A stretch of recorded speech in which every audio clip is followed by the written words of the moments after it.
യോഹന്നാൻ അധ്യായം 12. പെസഹയ്ക്ക് 6 ദിവസം മുൻപ് യേശു ബേഥാനിയിൽ എത്തി.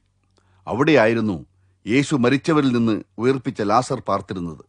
യേശുവിന് വേണ്ടി അവിടെ ഒരു അത്താഴ വിരുന്ന് ഒരുക്കിയിരുന്നു. മാർത്ത ശുശ്രൂഷ ചെയ്തു. ലാസറും അദ്ദേഹത്തോടൊപ്പം ഭക്ഷണത്തിന് ഇരിക്കുന്നുണ്ടായിരുന്നു.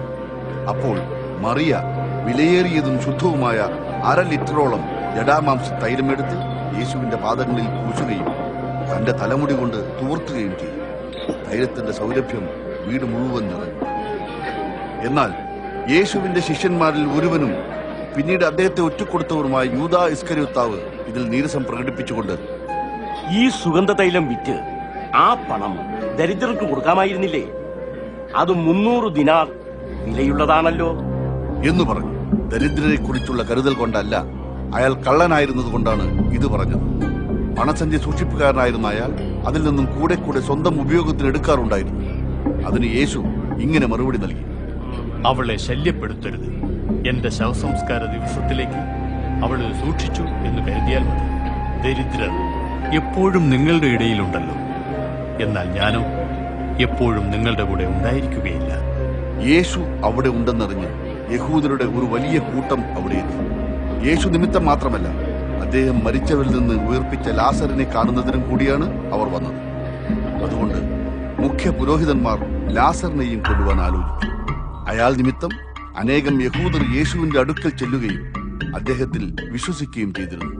പിറ്റേ ദിവസം പെരുന്നാളിന് വന്നിരുന്ന വലിയ ജനക്കൂട്ടം യേശു യെരുശലേമിലേക്ക് വരുന്നു എന്നുള്ള വാർത്ത കേട്ടു. അവർ ഈന്തപ്പനയുടെ കുരുത്തോലകൾ എടുത്തുകൊണ്ട്, ഹോസന്ന, കർത്താവിന്റെ നാമത്തിൽ വരുന്നവൻ വാഴ്ത്തപ്പെട്ടവൻ, ഇസ്രായേലിന്റെ രാജാവ് വാഴ്ത്തപ്പെട്ടവൻ എന്ന് ആർത്തു വിളിച്ചുകൊണ്ട് അദ്ദേഹത്തെ എതിരേൽപ്പാൻ പുറപ്പെട്ടു. യേശു ഒരു കഴുതക്കുട്ടിയെ കണ്ട് അതിന്റെ പുറത്ത് കയറിയിരുന്നു. സിയോൻ പുത്രി, ഭയപ്പെടരുത്, ഇതാ നിന്റെ രാജാവ് കഴുതക്കുട്ടിമേൽ കയറി വരുന്നു എന്ന് എഴുതിയിരിക്കുന്നത് പോലെ തന്നെ ശിഷ്യന്മാർക്ക് ആദ്യം ഈ കാര്യങ്ങൾ മനസ്സിലായി. അദ്ദേഹത്തെക്കുറിച്ചാണ് ഇവ എഴുതപ്പെട്ടിരിക്കുന്നതെന്നും അവർ ഇതെല്ലാം ചെയ്തത് അദ്ദേഹത്തിന് വേണ്ടിയാണെന്നും മഹത്വീകരണത്തിന് ശേഷം മാത്രമേ അവർ ഗ്രഹിച്ചു. ലാസറിനെ മരിച്ചവരിൽ നിന്ന് ഉയർപ്പിച്ച് കല്ലറയ്ക്ക് പുറത്തേക്ക് വിളിച്ചു വരുത്തിയപ്പോൾ യേശുവിനോടൊപ്പം ഉണ്ടായിരുന്ന ജനസമൂഹം ആ വാർത്ത പ്രചരിപ്പിച്ചുകൊണ്ടിരുന്നു. യേശു ഈ അടയാളം പ്രവർത്തിച്ചുവെന്ന് കേട്ടതുകൊണ്ട് അനേകം ആളുകൾ അദ്ദേഹത്തെ എതിരേറ്റു ചെന്നു. അപ്പോൾ പരീശന്മാർ പരസ്പരം പറഞ്ഞു, നമ്മക്കൊണ്ട് ഒന്നും സാധിക്കുന്നില്ലല്ലോ. നോക്കൂ, ലോകം മുഴുവൻ അയാളുടെ പിന്നാലെ ആയിരിക്കുന്നു. പെരുന്നാളിന് ആരാധനയ്ക്ക് വന്നവരിൽ ചില ഗ്രീക്കുകാർ ഉണ്ടായിരുന്നു. അവർ ഒരു അഭ്യർത്ഥനയുമായി ഗലീലയിലെ ബേത്സയിദക്കാരനായ ഫിലിപ്പോസിന്റെ അടുക്കൽ ചെന്നു. പ്രഭു, ഞങ്ങൾക്ക് യേശുവിനെ കാണുവാൻ താല്പര്യമുണ്ട് എന്ന് പറഞ്ഞു. ഫിലിപ്പോസ് ചെന്ന് ഇക്കാര്യം അന്ത്രയാസിനോട് പറഞ്ഞു. അന്ത്രയാസും ഫിലിപ്പോസും കൂടി യേശുവിനെ വിവരമറിയിച്ചു. അപ്പോൾ യേശു പറഞ്ഞു, മനുഷ്യപുത്രൻ മഹത്വീകരിക്കപ്പെടുവാനുള്ള സമയമായിരിക്കുന്നു. സത്യമായി സത്യമായി ഞാൻ നിങ്ങളോട് പറയുന്നു, ഗോതമ്പ് മണി നിലത്ത് വീണ് ചാകുന്നില്ല എങ്കിൽ അത് തനിയേയിരിക്കും. ചാകുന്നുവെങ്കിലോ ധാരാളം വിളവുണ്ടാകും. സ്വന്തം ജീവനെ സ്നേഹിക്കുന്നവൻ അതിനെ നഷ്ടപ്പെടുത്തും. ഈ ലോകത്തിൽ സ്വന്തം ജീവനെ ദ്വേഷിക്കുന്നവൻ അതിനെ നിത്യജീവന് വേണ്ടി സൂക്ഷിക്കും. എന്നെ ശുശ്രൂഷിക്കുന്നവൻ എന്നെ അനുഗമിക്കണം. ഞാൻ എവിടെയായിരിക്കുന്നുവോ അവിടെ എന്റെ ശുശ്രൂഷകനും ആയിരിക്കും. എന്നെ ശുശ്രൂഷിക്കുന്നവനെ എന്റെ പിതാവ് മാനിക്കും. ഇപ്പോൾ എന്റെ ഹൃദയം കലങ്ങിയിരിക്കുന്നു.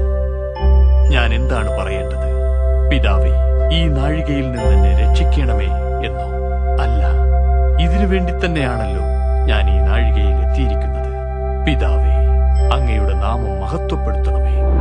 അപ്പോൾ സ്വർഗത്തിൽ നിന്ന്, ഞാൻ മഹത്വപ്പെടുത്തിയിരിക്കുന്നു, ഇനിയും മഹത്വപ്പെടുത്തും എന്നൊരു ശബ്ദമുണ്ടായി. അവിടെ ഉണ്ടായിരുന്ന ജനസമൂഹത്തിൽ ചിലർ ആ ശബ്ദം കേട്ടിട്ട് ഇടിമുഴങ്ങി എന്നും മറ്റു ചിലർ ഒരു ദൈവദൂതൻ അദ്ദേഹത്തോട് സംസാരിച്ചു എന്നും പറഞ്ഞു. യേശു പറഞ്ഞു, ഈ ശബ്ദം എനിക്ക് വേണ്ടിയല്ല, നിങ്ങൾക്ക് വേണ്ടിയാകുന്നു. ഈ ലോകത്തിന്മേൽ ന്യായവിധി നടക്കുന്ന സമയമിതാകും. ഇപ്പോൾ ലോകത്തിന്റെ അധിപതി പുറന്തള്ളപ്പെടും. ഞാനോ ഭൂമിയിൽ നിന്ന് ഉയർത്തപ്പെടുമ്പോൾ സകല മനുഷ്യരെയും എന്നിലേക്ക് ആകർഷിക്കും. യേശു ഇത് പറഞ്ഞത് തന്റെ മരണം ഏതു വിധത്തിലായിരിക്കുമെന്ന് സൂചിപ്പിക്കുന്നതിനായിരുന്നു. ജനക്കൂട്ടം ചോദിച്ചു, ക്രിസ്തു എന്നേക്കും ജീവിക്കുമെന്നാണല്ലോ ന്യായപ്രമാണത്തിൽ നിന്ന് ഞങ്ങൾ കേട്ടിരിക്കുന്നത്. അങ്ങനെയെങ്കിൽ മനുഷ്യപുത്രൻ ഉയർത്തപ്പെടും എന്ന് അങ്ങ് പറയുന്നത് എങ്ങനെ? ആരാണ് ഈ മനുഷ്യപുത്രൻ? അപ്പോൾ യേശു അവരോട് പറഞ്ഞു, ഇനി വെളിച്ചം അല്പകാലത്തേക്ക് കൂടി മാത്രമേ നിങ്ങളുടെ മധ്യേ ഉണ്ടായിരിക്കുകയുള്ളൂ. ഇരുട്ട് നിങ്ങളെ കീഴടക്കുന്നതിന് മുമ്പ് വെളിച്ചമുള്ള കാലത്തോളം അതിൽ നടന്നുകൊള്ളുക. ഇരുട്ടിൽ നടക്കുന്നവൻ താൻ എങ്ങോട്ട് പോകുന്നു എന്നറിയുന്നില്ല. നിങ്ങൾ വെളിച്ചത്തിന്റെ മക്കളാകേണ്ടതിന് വെളിച്ചമുള്ളപ്പോൾ അതിൽ വിശ്വസിക്കും. ഇത് പറഞ്ഞ ശേഷം യേശു അവരെ വിട്ടുമറഞ്ഞു. അവരുടെ സാന്നിധ്യത്തിൽ യേശു ഇത്രയേറെ അടയാളങ്ങൾ പ്രവർത്തിച്ചിട്ടും അവർ അദ്ദേഹത്തിൽ വിശ്വസിച്ചില്ല. കർത്താവേ, ഞങ്ങളുടെ സന്ദേശം ആര് വിശ്വസിച്ചു? കർത്താവിന്റെ ഭുജം ആർക്ക് വെളിപ്പെട്ടിരിക്കുന്നു എന്നുള്ള യെശയ്യാ പ്രവാചകന്റെ വാക്കുകൾ ഇങ്ങനെ നിറവേറി. അവർക്ക് വിശ്വസിക്കുവാൻ കഴിയാത്തതിനെപ്പറ്റി യെശയ്യാവ് ഇപ്രകാരം മറ്റൊരിടത്ത് പറയുന്നു: കണ്ണുകൊണ്ട് കാണുകയോ ഹൃദയം കൊണ്ട് ഗ്രഹിക്കുകയോ എന്നിലേക്ക് തിരിയുകയോ ചെയ്ത് സുഖം പ്രാപിക്കുവാൻ ഇടവരാത്ത വിധം അവിടുന്ന് അവരുടെ കണ്ണുകൾ അന്ധമാക്കുകയും ഹൃദയം മരവിപ്പിക്കുകയും ചെയ്തു. യെശയ്യാവ് ഇങ്ങനെ പ്രസ്താവിച്ചത് യേശുവിന്റെ മഹത്വം കണ്ട് അവിടുത്തെ പറ്റി സംസാരിച്ചതുകൊണ്ടാണ്. അതേസമയം പലരും, പ്രമാണികൾ പോലും അദ്ദേഹത്തിൽ വിശ്വസിച്ചു. എന്നാൽ പള്ളിയിൽ നിന്ന് പരീശന്മാർ തങ്ങളെ പുറത്താക്കും എന്ന് ഭയന്ന് അവർ പരസ്യമായി തങ്ങളുടെ വിശ്വാസം ഏറ്റുപറഞ്ഞില്ല. എന്തെന്നാൽ അവർ ദൈവത്തിൽ നിന്നുള്ള പുകഴ്ചയേക്കാൾ മനുഷ്യരിൽ നിന്നുള്ള പുകഴ്ച അധികം ഇഷ്ടപ്പെട്ടു. യേശു വിളിച്ചു പറഞ്ഞു, എന്നിൽ വിശ്വസിക്കുന്നവൻ എന്നിൽ മാത്രമല്ല, എന്നെ അയച്ചവനിലും വിശ്വസിക്കുന്നു. എന്നെ കാണുന്നവൻ എന്നെ അയച്ചവനെ കാണുന്നു. എന്നിൽ വിശ്വസിക്കുന്ന ആരും ഇരുട്ടിൽ വസിക്കാതിരിക്കേണ്ടതിന് ഞാൻ വെളിച്ചമായി ലോകത്തിൽ വന്നിരിക്കുന്നു. എന്റെ വചനം കേട്ടിട്ടും അത് പ്രമാണിക്കാത്തവനെ ഞാൻ വിധിക്കുന്നില്ല. കാരണം ലോകത്തെ വിധിക്കാനല്ല, രക്ഷിക്കാനാണ് ഞാൻ വന്നത്. എന്നെ തിരസ്കരിക്കുകയും എന്റെ വാക്കുകൾ സ്വീകരിക്കാതിരിക്കുകയും ചെയ്യുന്നവനെ വിധിക്കുന്ന ഒരു വിധികർത്താവുണ്ട്. ഞാൻ സംസാരിച്ച വചനം തന്നെ അവസാന നാളിൽ അവനെ ന്യായം വിധിക്കും. ഞാൻ സ്വന്തം ഇഷ്ടപ്രകാരം സംസാരിച്ചിട്ടില്ല. ഞാൻ എന്തു പറയണമെന്നും എങ്ങനെ പറയണമെന്നും എന്നെ അയച്ച പിതാവ് കൽപ്പിച്ചിരിക്കുന്നു. അവിടുത്തെ കൽപ്പന നിത്യജീവനിലേക്ക് നയിക്കുന്നുവെന്ന് ഞാൻ അറിയുന്നു. അതുകൊണ്ട് ഞാൻ സംസാരിക്കണമെന്ന് പിതാവ് കൽപ്പിച്ചിട്ടുള്ളത് മാത്രം ഞാൻ സംസാരിക്കുന്നു.